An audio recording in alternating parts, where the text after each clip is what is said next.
नमस्कार दोस्तों, एक बार फिर से आप सबका बहुत बहुत स्वागत है।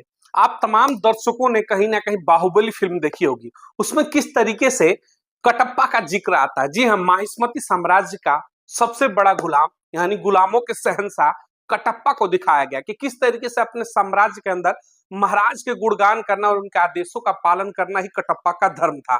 ठीक उसी तरीके से राजनीतिक रूप से भी हमारे और आपके बीच में कुछ राजनीति के ऐसे गुलाम हैं, कुछ राजनीति के ऐसे कटप्पा है जो दिन रात माहिष्मती साम्राज्य की तरह ही कांग्रेस की दिन रात तारीफें करते हुए नजर आएंगे। वहीं बहुजन समाज पार्टी यानी बीएसपी सुप्रीमो बहन मावती को लेकर के अनर्गल बयानबाजी देकर के दो वक्त की रोटी कमाने के चक्कर में पड़े, यानी कि बसपा के खिलाफ जब तक बोलेंगे नहीं टुकड़ा मिलेगा नहीं। तो ऐसे टुकड़बाजों की जो फौज है, आखिर क्यों बहन मावती के नाम को लेकर के अपनी रोजी रोटी चला रही है। चलिए खबरों को विस्तार से शुरू करते हैं। स्क्रीन पर तस्वीरें उनकी देखिएगा, प्रोफेसर रतन लाल। आपने लगातार देखा होगा प्रोफेसर साहब को जब बड़े बड़े मंचों पर ही जाते हैं देश भर के अलग अलग राज्यों में, तो बसपा को लेकर के हमेशा इनका विवादित टिप्पणी होता है। ये कहता है कि बसपा के राजनीति पूर्ण रूप से बहन मावती ने कहीं ना कहीं खत्म कर दिया है। बसपा मूवमेंट भूल चुकी है, बसपा ख्वाब देखती है और बसपा के समर्थक ख्वाब देखते हैं कि बहन मावती प्रधानमंत्री बन जाएंगी, सपना देखते हैं। बसपा गालीबाजों की फौज खड़ी कर चुकी है, यानी जितना भी जहर हो सकता है ये माहिष्मती के जो गुलाम है यानी कांग्रेस के प्रोफेसर रतन लाल, ये लोगों के बीच में मंचों से उगलते रहते हैं अपने जहर को बीएसपी सुप्रीमो बहन मावती के खिलाफ। साथ ही साथ इन्होंने एक ऐसा अपना तबका भी तैयार कर लिया है प्रोफेसर रतन लाल ने, जो इनके शागिर्द हैं, कुछ मीडिया जगत से आते हैं, खुद को वरिष्ठ पत्रकार कहते हैं। तो एक पूरी की पूरी फौज बना ली है इस समय माहिष्मती में गुलामों की, यानी कांग्रेस के अंदर गुलामों की एक पूरी फौज लेकर के इस समय रतन लाल उसकी अगुवाई कर रहे हैं, यानी कटप्पा बने हुए हैं। तो इनके कटप्पा के एक शागिर्द है, 2 दिन पहले उनकी एक वीडियो सोशल मीडिया पर वायरल हुई। उन्होंने उसमें कहा कि बहन मावती सपना देखती है प्रधानमंत्री बनने का। प्रधानमंत्री अगर आपको बनना है तो कम से कम 50 से 60 आपके पास सीटें होनी चाहिए सांसद की। बसपा टूट चुकी है, बसपा राजनीति नहीं करती है और ये सपना देखती है प्रधानमंत्री बनने की। तो उन माहिष्मती के गुलामों का जवाब यही है कि थोड़ी जानकारी रखिएगा। ऐसे तमाम बहरूपी हैं जो खुद को कहते हैं कि मैं पत्रकार हूं। कल तक हालांकि ये भी बहुजन समाज पार्टी के चरणों में गिन करके कुछ जुगाड़ में लगे थे, ख्वाहिशें पूरी नहीं हुई, आज कांग्रेस के पाले में जाकर के बैठ गए और कह रहे कि बहन मावती ख्वाहिशें देखती है प्रधानमंत्री बनने का। उनके समर्थक कहते हैं कि प्रधानमंत्री बनेंगी, लेकिन 50 से 60 सीटें तो होनी चाहिए। तो इन माहिष्मती के गुलामों को एक चीज जानना पड़ेगा, थोड़ा इतिहास को पढ़िएगा। हालांकि प्रोफेसर रतन लाल खुद ही कहते हैं कि इतिहास के भाई प्रोफेसर है। इस देश के अंदर एक सीट जीतने वाले माननीय चंद्रशेखर देश के प्रधानमंत्री बने। अब सोचिएगा, सिंगल सीट जीतने वाले चंद्रशेखर इस देश के अंदर प्रधानमंत्री बने हैं। इसके अलावा अन्य कई प्रधानमंत्री हैं जिनकी पार्टी से बहुत सारे सांसद नहीं हुए फिर भी प्रधानमंत्री के कुर्सी तक पहुंचे। 82 के बाद से तो लगभग कांग्रेस भी पूर्ण बहुमत की सत्ता में नहीं है, लेकिन फिर भी सत्ता चलाया।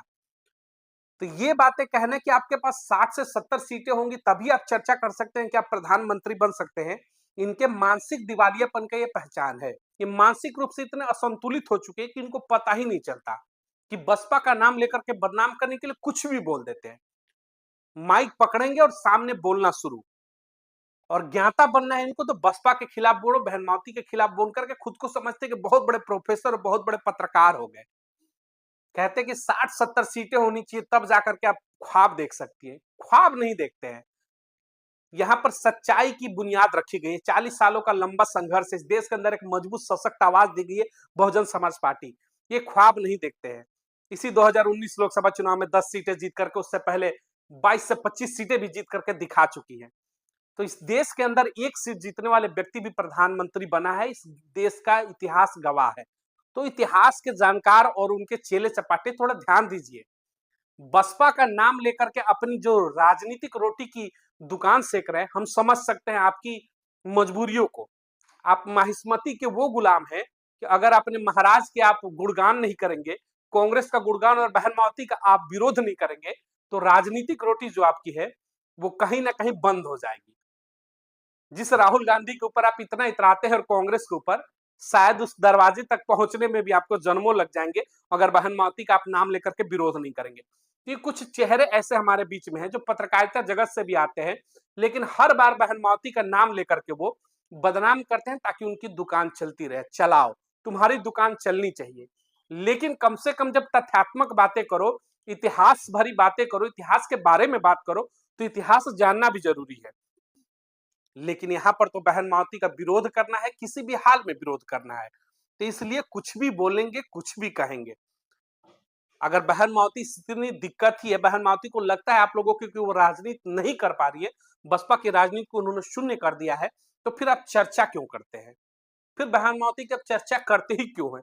जो शून्य है, उस शून्य की चर्चा ही क्या करना? लेकिन आपको पता है कि वो शून्य नहीं, उस शून्य के अंदर सब कुछ समाहित है। आपको पता है कि देश के अंदर बहुजन समाज पार्टी की अभी भी सबसे मजबूत रीढ़ की हड्डी अगर कोई है, तो बीएसपी सुप्रीमो बहन मावती जैसे चेहरे हैं। इसलिए बार बार उनके ऊपर आरोप लगा करके, बार बार उनके ऊपर इस तरीके के कटाक्ष करके मीडिया के अंदर खबरें चलाई जाती है। उसकी अगुवाई इस समय पूरे देश के अंदर करते हुए दिखेंगे आपको प्रोफेसर रतन लाल जैसे चेहरे, जो खुद को इंटेलेक्चुअल कहते हैं कि बहुत पढ़े लिखे व्यक्ति, कहते हैं कि शिक्षा मैंने ग्रहण किया है, मंचों से बड़े सीने चौड़ा करके कहेंगे शिक्षा ग्रहण किया है। आपकी शिक्षा शून्य है। अगर गलत को गलत और सही को सही करने का मादा नहीं रखते हैं, तो प्रोफेसर रतन लाल आपका शिक्षा शून्य है। आपसे बेहतर गंवार व्यक्ति है गांव का, जो अंगूठा छाप है। आपसे बेहतर उसकी सोच है, अगर वो गलत को गलत और सही को सही कहने का मादा रखता है।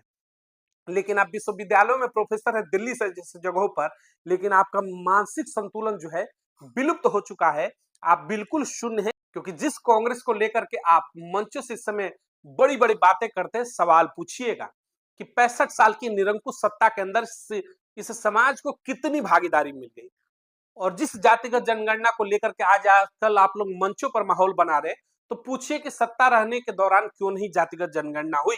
इस देश के अंदर जिसकी जितनी संख्या भारी, उसकी उतनी हिस्सेदारी पर देश को आज तक दलित प्रधानमंत्री क्यों नहीं दिया। एक ही खानदान से बाप दादा बेटे बेटियां सब कोई प्रधानमंत्री हो सकता है, लेकिन एक देश का दलित प्रधानमंत्री क्यों नहीं बना, ये आप सवाल नहीं पूछ सकते। और ये जो खुद को पत्रकार बनते बहन मावती को ज्ञान दे रहे हैं कि 60 सीटें होनी चाहिए, ये गुलाम भी ये सवाल नहीं पूछ सकते हैं कांग्रेस के अंदर कि तुमने देश को दलित प्रधानमंत्री क्यों नहीं दिया। जिस समय देश के अंदर मनमोहन सिंह प्रधानमंत्री बन सकते, तो कोई दलित क्यों नहीं प्रधानमंत्री बन सकता? क्योंकि ये जो सोच है दलितों के प्रति, कांग्रेस के आज भी उसी पायदान पर है कि दलित है तो नीचे ही बैठेगा, खटिया पर बैठने की सोच इनकी नहीं थी। बराबरी तो दूर की बात है, देश का प्रधानमंत्री बनाना तो दूर की बात है। ये कुछ चेहरे थे हमारे आपके बीच में। प्रोफेसर रतन लाल इस समय उनकी अगुवाई कर रहे हैं, खुद को माहिस्मती का कटप्पा बना चुके हैं कांग्रेस की गुलामी में। और इस कटप्पा के ऊपर जिम्मेदारी दी गई है कि बसपा के खिलाफ आप पूरे देश में नैरेटिव फैलाओ और अपने छोटे छोटे चूजे तैयार करो पत्रकार जगत से। और वो आएंगे बहन मावती के ऊपर भड़ास निकालेंगे, टाइटल डालेंगे, बहन मावती के ऊपर अपनी दुकान चलाएंगे। तो ऐसे दुकान चलाने वालों से सावधान होइए। बहुजन समाज के ये समर्थक नहीं है, बहुजन समाज को आगे ले जाना इनका सोच नहीं है। अब सोचिएगा, जो राजनीतिक दल केवल आपके नाम पर बनी है, बहुजन समाज के नाम पर जो राजनीतिक दल इस देश के अंदर इकलौता खड़ा हुआ, उस बहुजन राजनीति को नींव को मजबूत करना चाहिए, तो ये लोग उसके खिलाफ खबर चला करके उसकी नींव को कमजोर करते हैं। अब खुद सोचिएगा, फैसला आपको है दलित समाज को इस देश के अंदर, कि दलित समाज की जो बिल्डिंग बनी हुई जिसमें मजबूती के साथ राजनीतिक आपकी भागीदारी सुनिश्चित है, उसे खोखला करने वाला व्यक्ति क्या समर्थक हो सकता है, या फिर नींव को मजबूती देने वाला समर्थक होता है? जवाब आपको मिल जाएगा। ये जो तमाम लॉबी है, जो बहन मावती पर सवाल उठाते हैं, खुद को मीडिया जगत के पत्रकार कहते हो या फिर प्रोफेसर कहते हो या फिर तमाम बसपा का खिलाफ करते, तो यकीन मानिएगा कि बहुजन समाज की उस राजनीतिक नींव को ये धीरे धीरे कहीं ना कहीं काटने का काम करे। और नींव को कमजोर करने वाला व्यक्ति हमेशा कहीं ना कहीं उस बड़ी बिल्डिंग का एक बहुत बड़ा शत्रु होता है। तो इनके ऊपर जो भरोसा करके आप मंचों पर इनकी बातों को सुनकर तालियां बजाते हैं, इनकी सच्चाई को समझिएगा कि आपके राजनीतिक जो भागीदारी देने के लिए बसपा खड़ा की गई है, उसे तोड़ने के लिए, उसके नींव को डमाडोल करने के लिए तमाम चेहरे उतर गए हैं। और दिन रात बसपा, दिन रात बसपा, दिन रात बहन मावती, दिन रात बहन मावती की राजनीति, दिन रात मिशन की बातें करते हैं, लेकिन खुद घरों में बैठ करके आराम करेंगे मिशन के नाम पर। आज तक इनके जीवन में आपने पूछा होगा कि 5 लोगों को भी क्या आपने जोड़ा है? ये नहीं जोड़े होंगे, लेकिन विरोध करने के लिए जरूर आ जाएंगे, ज्ञान देने के लिए ज्ञानी चंद्र बन करके आ जाते हैं। तो ऐसे ज्ञानी चंद्रों से बच करके रहिएगा। और हमारी तरफ से आपको कोई ज्ञान नहीं दिया जा रहा, सच्चाई दिखाई जा रही है। ये जो दोहरा चरित्र लगा करके चेहरे पर घूमते हैं ना, मुखौटा लगा करके, इन्हें नकली मुखौटे लगा के भेड़ियों की पहचान को समझिए।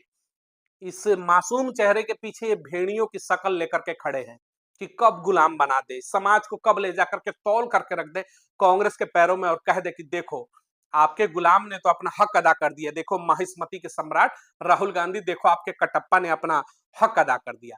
तो ऐसे कटप्पा से बचिएगा, तो ऐसे चेहरों से बच करके रहिए। इस वीडियो को अधिक से अधिक लोगों तक शेयर जरूर करिएगा, ताकि जो सच्चाई है ज्यादा से ज्यादा लोगों तक पहुंचे, तो इन नकली मुखौटा लगा करके घूमने वाले भेड़ियों की पहचान हो सके कि असली अंबेडकरवादी कौन है और नकली अंबेडकरवादी कौन है, इसकी पहचान हो सके। मिलेंगे अगली तमाम बड़ी खबरों को लेकर के। चैनल को अधिक से अधिक लाइक और सब्सक्राइब जरूर करिएगा, ताकि चैनल का जब कारवा आगे बढ़ेगा, इससे तमाम चेहरों की सच्चाई जो है हम और आप मिलकर के उजागर करते रहेंगे। बहुत बहुत धन्यवाद।